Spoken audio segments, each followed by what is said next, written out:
បាទជំរាបសួរពុកម៉ែបងប្អូនថ្ងៃនេះខ្ញុំបានមានទូអង្គវត្ថុស័ក្តិសិទ្ធិមួយអង្គមហាពិសេសបងប្អូនណាបាទបងប្អូនមាននិស្ស័យក៏អាចចែកម្លែកយកទៅគោរពបូជាបើអត់និស្ស័យក៏អត់អីដែរពួកពេលខ្លះការចែកម្លែកក៏មានប្រកាសថាយកមកហ្នឹងត្រូវតែជាវឬក៏យកមកត្រូវតែទុកទេបងប្អូនណាទៅតាមនិស្ស័យតាមបច្ច័យ4ហើយប្រវត្តិរបស់លោកទូអង្គនេះបាននៅខាងទឹកដីវាលចម្បាំងបងប្អូនណាទឹកដីវាលចម្បាំងព្រមទល់នឹងកពើហៅកពើលើកពើ2អញ្ចឹងបងប្អូនណាព្រមទល់វាលចម្បាំងនៅខេត្តពោធិ៍សាត់និងខេត្តបាត់ដំបង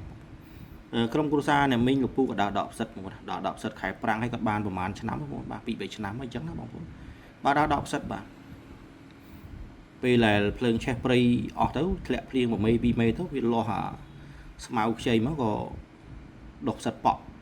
ហើយឆេះអស់ហើយបងប្អូនណាបាទនៅសល់ប្រហែលជា8 9ម៉ែត្រនឹងអត់ឆេះទេពូព្រៃស្បូវបងដឹងស្រាប់ទៅកាលណាឆេះជំនីភ្នំចកេះភ្នំឆេះទៅទាំងអស់តែ4 7 8ម៉ែត្រហ្នឹងគឺអត់ឆេះទេបាទហើយគាត់មិនចាប់អារម្មណ៍ថាមានអ្វីជាអ្វីទេមុនគឺគិតតែកាយផ្សិតប៉ក់ហើយផ្សិតប៉ក់បានច្រើនមុនណាកាយ1គីឡូ4 5ម៉ឺនមុនណាបាទកាយឃើញក្រុងឆ្អឹងជ្រូកមកឲ្យមានតែមួយខាងទេបងប្អូនបាទឃើញឲ្យលួយអស់ហើយនៅសល់ឆ្អឹងក្រុងឆ្អឹងហ្នឹងដេកពោបងាប់ក្នុងដីហ្នឹងបងណាកាយមកឃើញរើចុះរើឡើងមើលទ្វារមើលអីចកោមឃើញមានបានតែមួយមកបានតែចាយតែមួយបាទមិនដឹងថាផ្សេងសัตว์ពំឬក៏អីពំតបាត់យើងអត់ដឹងបងណាបានខ្នាយតាន់យុគមេហ្នឹងក៏ម៉ែថាខ្នាយតាន់អ្នកមីងថាខ្នាយតាន់ណាបាទហើយមកដល់ផ្ទះធ្វើកិច្ចធ្វើអីហ្នឹងក៏ហៅមុនលោកមុនតាអាចារ្យមកប្រោះព្រំហើយឲ្យលោកមើលលោកថារបស់ស័ក្តិសិទ្ធិហៅថាខ្នាយតាន់ព្រោះភ្លើងព្រៃឆេះអស់ហើយមកចកេះភ្នំហ្នឹងនៅសល់7 8ម៉ែត្រនឹងអត់ឆេះទេបងនៅមកកវល់ហើយគាត់កាយមួយកូនគាត់មួយក្រុមគ្រួសារកូនចៅបងប្អូនគាត់ហ្នឹងបាទហើយយកមកក៏រៀងថ្លៃទេបងណាគាត់ចង់បញ្ជាក់ប្រាប់បងប្អូនអញ្ចឹង